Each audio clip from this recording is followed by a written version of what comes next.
Tzedek, open up the gates of the Beis Medrash, the gates of the shul. And I'm going to say thank you.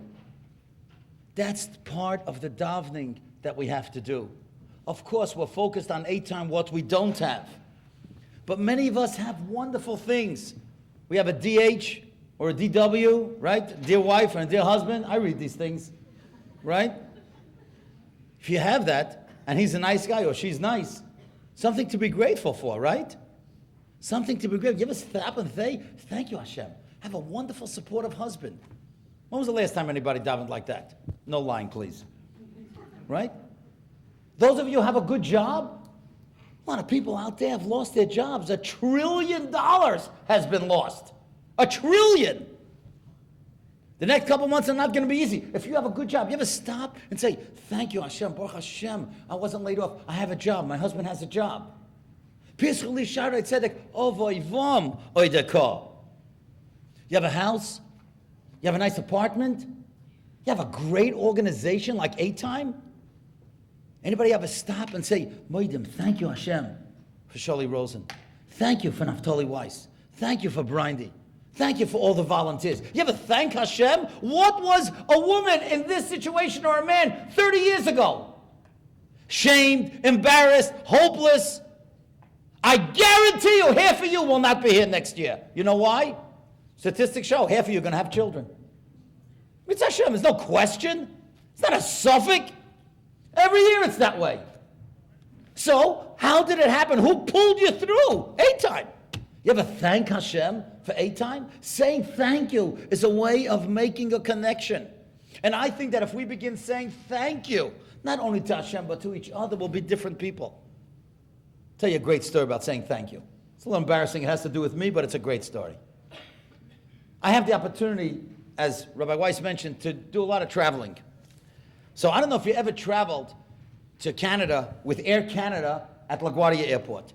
Air Canada at LaGuardia Airport is like a big U. You go through security, and then you go through to the gate where your plane is going to take off. Now, my gate is always gate 40. No matter what airport, I'm always way at the end. Fine. So I remember a couple months ago, my wife and I were in Atlanta. I take a look, boarding gate 1. I said, Mim, it's impossible. I can't have gate 1. It's impossible. Sure, I go through security. Gate 1 starts at the other end. That's how it is in Atlanta. Fine. So I go through LaGuardia, gate 40, Toronto, way on the other end. And I'm sitting there with my laptop. I'm waiting, for, to call that everybody should board the plane. All of a sudden, I see everybody's looking up. Like they're looking at something's going on. After a while, you catch on what's going on. Ooh, there's 2 security guards. They're going through every gate. They're looking to find someone. And I'm thinking, who are they looking for? Osama? Like, well, what is going on here? But okay, fine. They go through all the gates, they come to our gate, and they walk over to me. Everybody's looking, who is this guy?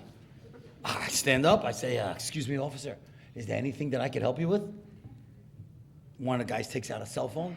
He says, is this your cell phone? I said, of course not. Mine's in my pocket. I start searching. I can't believe it. It's always in my left pocket. Here.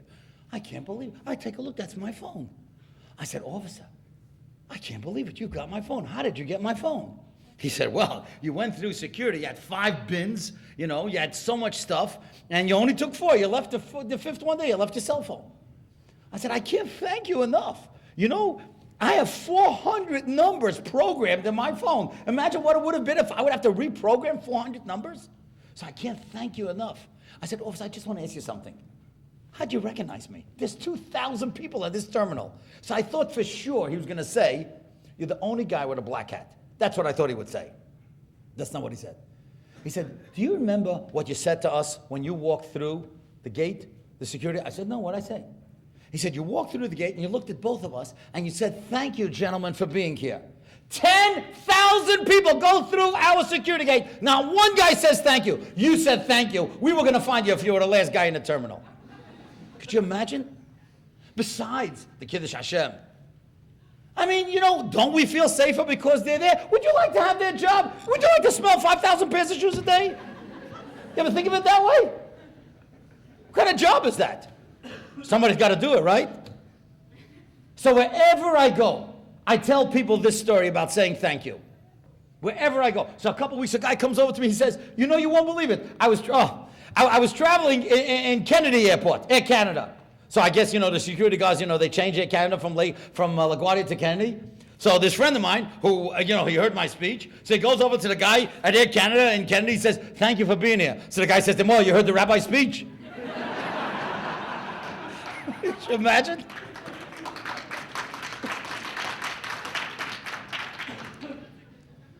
Thank you is a way of making a connection. Not only to each other, but to HaKadosh Baruch Hu himself. We have to begin making, you want to hear a connection? I'll tell you a connection. It's unbelievable. Also, it's in the new book, fabulous. What does it mean to make a connection? In Eretz Yisrael, there's a guy, his name is Rabbi Yosef Goodfarb. Rabbi Yosef hasn't missed a minyan in 30 years. Wherever he goes, right? Wherever he goes, he doesn't miss a minyan. So a year and a half ago, the guy comes home, 3 o'clock in the morning from a chasana. He realizes, oh, I didn't have Ma'ariv yet. So if he didn't have Ma'ariv, that means he didn't have a minyan. Where in the world are you going to get a minyan 3 o'clock in the morning?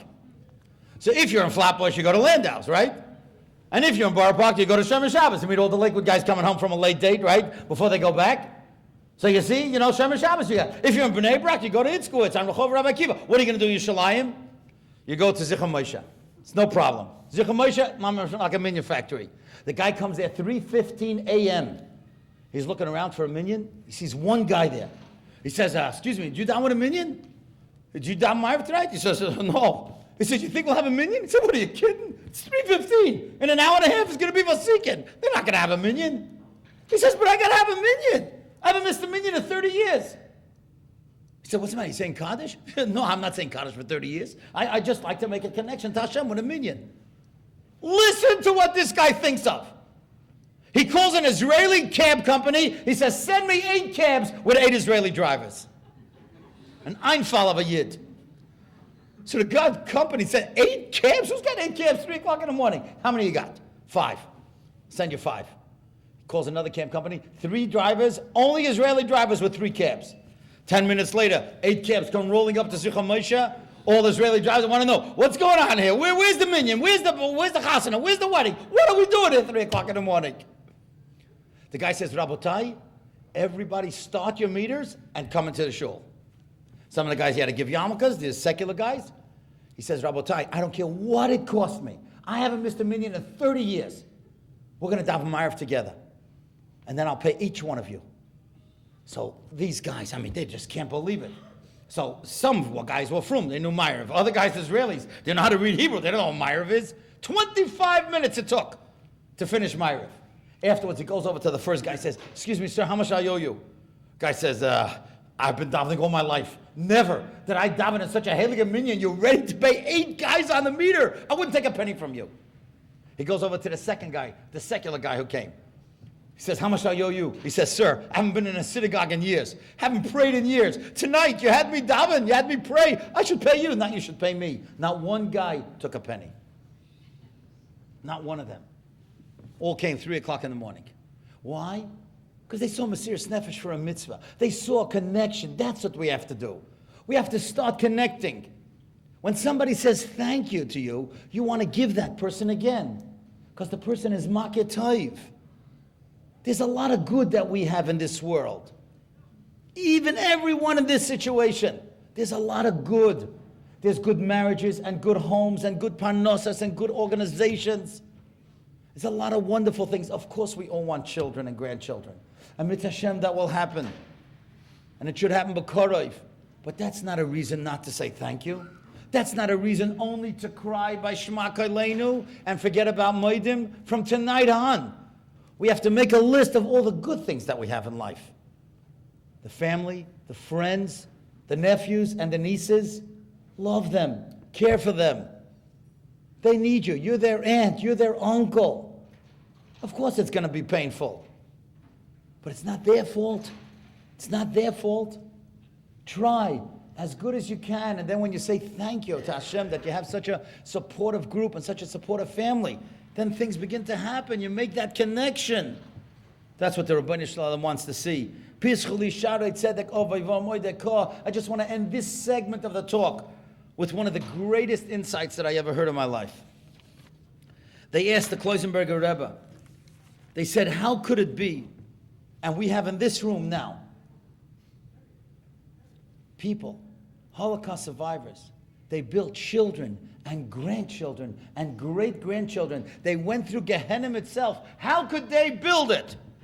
How could they build it? And you know what the Rebbe said? The answer is 2 words. And everybody was wondering, what are these 2 words? What does it mean? He said, B'domayich chayi. B'domayich chayi means in your blood you shall live. So normally you say it by a bris, because the Yidden had to have a bris when they went out of Mitzrayim. And there's bris, there's blood by a bris. That was Mesiras Nefesh, because they had the bris and they had to run out. So they had Mesiras Nefesh with blood. Chayi, they're going to live because of that Mesiras Nefesh. We say it the night of the Seder because they shechted the Avodah Zarah of the Goyim, the Sheb Salah. And that was blood. They were willing to do it in front of the Goyim. They weren't afraid. B'damayich of that blood, Chayi, they shall live. What's it got to do? What's it got to do with the question? And the Rebbe said something ingenious. The Torah tells us that when Aaron HaKohen's children died, Vayidoim Aaron. Aaron was quiet. B'damayich doesn't only mean in their blood. B'damayich means in their quietness. And they're not focusing on the negative. And they're not focusing on what they don't have. So many of them, including Rav Naftali's father, who I had the schus to meet in England, could have said, if that's what you made me go through, I'm out of here. I can't be a Shemesh Shabbos. I can't be an Erlich Hayid after so many people went through all that, including myself. But instead of focusing on the negative, B'damayich, they were quiet. Chayi, oh, they could live. That's what we have to learn to do. Until the child comes, until the family comes, let's focus on the positive. Let's focus on all the good that we have. And then with that, we can be Maketoiv HaKadosh Baruch Hu, and with that, we can build. You know, after the war, they asked the Ger Rebbe, who was able to survive and to get out of Ger in Europe, and he came to Eretz Yisrael, and they asked him, Rebbe, please write a letter of chizuk to all the people, to all the Ger Chassidim all over the world. And he wrote an amazing letter of chizuk. And he said something incredible. A pasuk that we all know. He said to all the brothers in Klal Yisrael, all the brothers and sisters, wherever you may be, a Yid always has to remain strong. And then he said like this. Listen how he touched. Vahi erev, vahi voiker, yom echad. Vahi erev, the simple meaning is it was the evening, and then it was the morning, yom echad, day number 1. The Rebbe said, vahi erev, there are some people that go through erev, they go through darkness. And the same sister has a sister-in-law. Vahi voike, there seems to be nachas, there seems to be afraid, there seems to be such happiness. Yom echad, it all comes from that one illumination, one HaKadosh Baruch Hu. Everything that happens, happens only because Hashem wants it to happen. In the same family there could be erev, in the same family there could be boiker. In the same family there's darkness, but it's all the Eibishter. The Eibishter is doing it for a reason. Hopefully one day we'll be able to understand the reason. But no Yid should be broken, because the Rabbi Shalom loves every single Yid.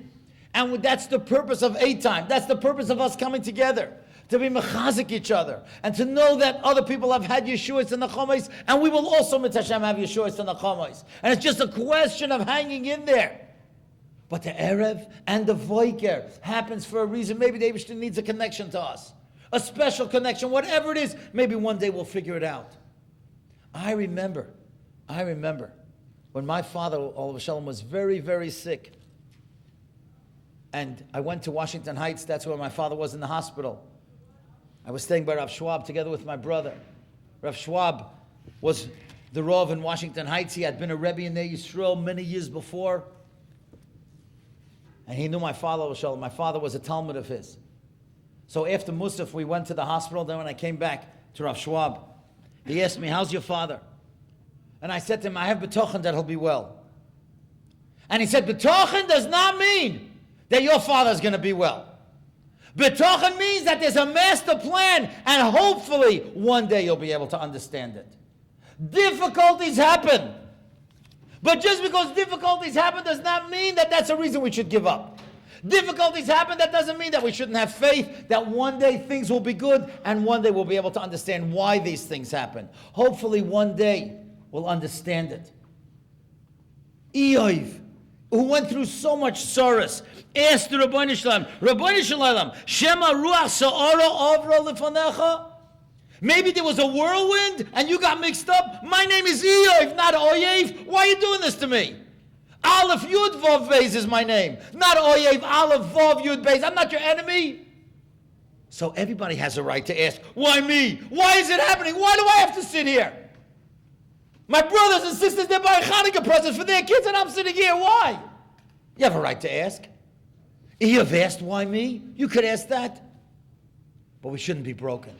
Whatever the reason is, the ever connection the Eibishter wants us to have with him. It's a natural thing to have children. Animals have children, Goyim have children, plants give birth. The Eibishter has changed the Teva for whatever reason. And so we have a special connection. For whatever reason, one day Mitzvah Hashem when Mashiach comes, we'll understand why, but never, ever to be broken. Just to hang in there, we know Vahi Erev, Vahi Voiker, Yoim Echad. It's that source of illumination. You know, I have a friend, his name is Rav Zev Smith. And Rav Zev Smith told me that he once went to visit Rav Mordechai Schwab. Rav Mordechai Schwab was the Mashgiach in Monsey. He was very, very sick already. And he was very pale. And Zev Smith told me that the family warned him, when you come, you're going to see that Nebuch, that he's not well. And don't be frightened. And he said, when he came in, he took one look at Rav Mordechai Schwab, and his face dropped because Rav Mordechai Schwab was so pale and frail. And Rav Schwab said to him, "Zos wissen ich lebe b'simcha." I'm living in happiness. And he was wondering, what do you mean he's living in happiness? And he said, he says, I couldn't go to Shul Yom Kippur. I would love to daven. But Hashem doesn't want me to daven for whatever reason. I didn't make myself sick. Hashem made it that way. And if that's what he wants, then he said, Chayim b'tzoynai. I'm living the life that he wants me to live. And if that's what he wants me to live, I'm okay with that. He says, I can't learn anymore. I get headaches if I learn. You don't think I would want to learn? I didn't cause myself not to learn. Hashem put that illness in me. And so therefore, ich leb chayim b'tzoynai, ki rega ba'apoy chayim b'tzoynai. A person who goes through a difficult time has to know chayim b'tzoynai. This is what Hashem wants. And if this is what Hashem wants, we accept it. We're going to do everything we can. We're going to find every doctor and go through every procedure, every cycle, everything that we have to do. But it doesn't mean that that's a punishment. For whatever reason the Eibishter wants, we should go through with that chayim b'tzoynai. We're here together to give each other chizuk, and we're going to make it together. But we shouldn't be broken because of it. And I believe that we have to take advantage of opportunities. I hate to use the word childless. You're not childless. You're child-free. Right now, you're child-free. And if you look at it that way, then you'll take a look at the Yerushalmi in Kedushin. You won't believe. And you won't believe the Yerushalmi in the Durham. And I'm going to tell you exactly where it says, so you could look it up. Yerushalmi Kedushin Dalid, Perek Dalid, Ois Yud Beis, and the Yerushalmi in the Durham, Perek Ches, Ois Aleph. Osid Adam Litain Din V'Cheshbon Al Kol Sharos Ein Avelo Yoichal. You're going to have to give a Din V'Cheshbon for all the stuff that was in this world and you didn't have enjoyment of it. You didn't need everything. Now, you're not supposed to get overweight. We know that. But we're talking about Hashem gave us pleasures. Now's the time to travel. Did you ever see the beautiful mountains in Colorado? Did you ever go to Cape Town, South Africa, which has got Nathan itself, except for Eretz Yisrael? I guarantee you, most of you haven't been to Chile. One of the most beautiful countries in the world. Go to the north. Go to the south. One place it's like Arizona. Another place it's like Alaska. It's unbelievable, that country. Now's the time when you're child-free. And you don't have the obligations. Take a vacation. Have a good time. Go to every restaurant. Oh, when when the baby's crying 3 o'clock in the morning, you're not going to the restaurants in Manhattan. Right? If you have the money, enjoy life. Now's the time to enjoy life. It's Hashem, things are going to change.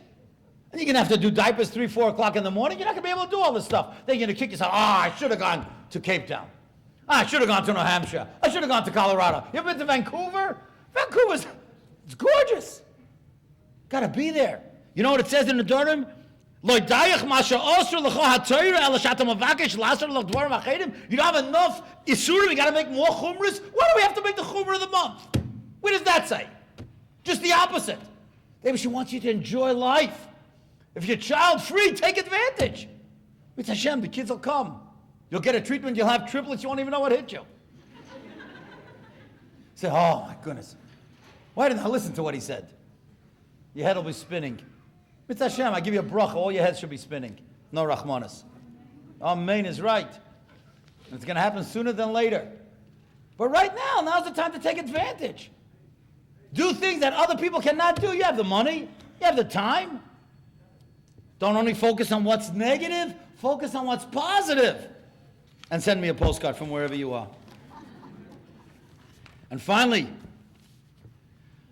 I want to tell you something so precious.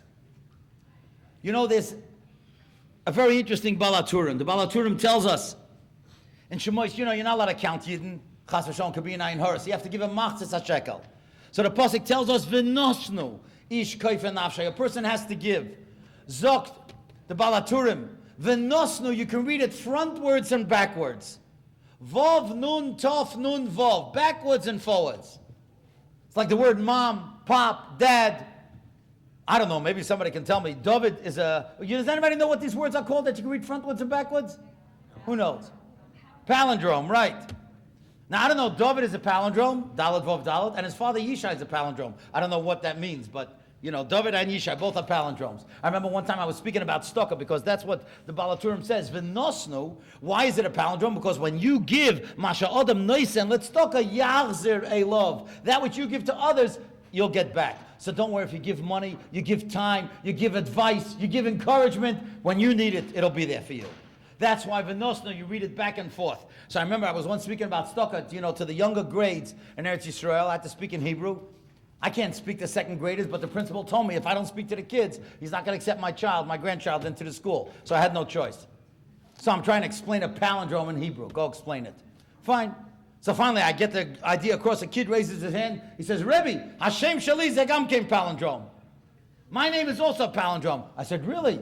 Ma Hashem Shalcha? Yitzi. Yud Tzadik Yud. So I want to tell you a very interesting thing. You know, there's a tzaddikis. She lives in Manchester. Her name is Chavi Wakshal. Rebbe Chavi Wakshal never has MS. I'm sure the Weisses know her very well. They built a ramp for her home because she can't walk as Ogeret. They can't even get her up the stairs. But she's so brilliant that almost very many times, I should say, during the week, many women come to her home and she gives shiurim. She writes a whole newsletter every week. Just incredible. So I remember one time I was in Manchester, actually the first time I was there, somebody asked me to go visit her. I said, how can I visit? I don't know her. No, go visit her. It'll be very special. So I go in to visit her, and she says, Rabbi Krohn, I know who you are. I know your tapes and your books. Could you do me a favor? I'm writing a book. Write me a letter for my book. I figured, who am I to write a letter? You need a big tzaddik, a Talmud Chacham, somebody special. She says, no, I really want you to write me a letter. It means so much to me. I said, what are you writing about? She says, I'm writing about dealing with hardships. So how do you say no to a lady who's sitting in a wheelchair in front of 20 other ladies, right? So I figured, I know how I'm going to say no. I said, listen, I got to go in to speak soon. So why don't you send me the manuscript to New York? I figured I'll read it in New York. I'll call her on the phone. I'll say no. Over the phone, you could say no to anybody except, you know, Shoel Rosen. But otherwise, you can say no on the phone. It's easy, right? So I come home to New York afterwards. I take a look at this manuscript, and I'm crying through the whole thing. It's the most unbelievable book. It's called Facing Adversity with Faith. Facing Adversity with Faith. And she has from so many tzaddikim and so many gedolim that came to visit her. And it's by M.L. Kramer. She doesn't write her real name. At that time, she wrote with a pen name because she was afraid too many people would call her. She would be too tiring for her. I called her back. I said, Rebbetzin, it's a Sefer Kodesh Ad Miyoid. If you would allow me even to write a letter, I would be so honored to have my name associated with such a Heilige Sefer. And of course, I wrote her a letter. And in there, she has one statement that's worth the whole book.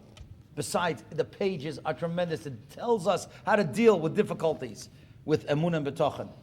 She writes like this, and she got this from a secular source. Any fool Any fool can count the seeds in one apple. But only Hashem, the highest power himself, can count the apples in one seed. And that's great.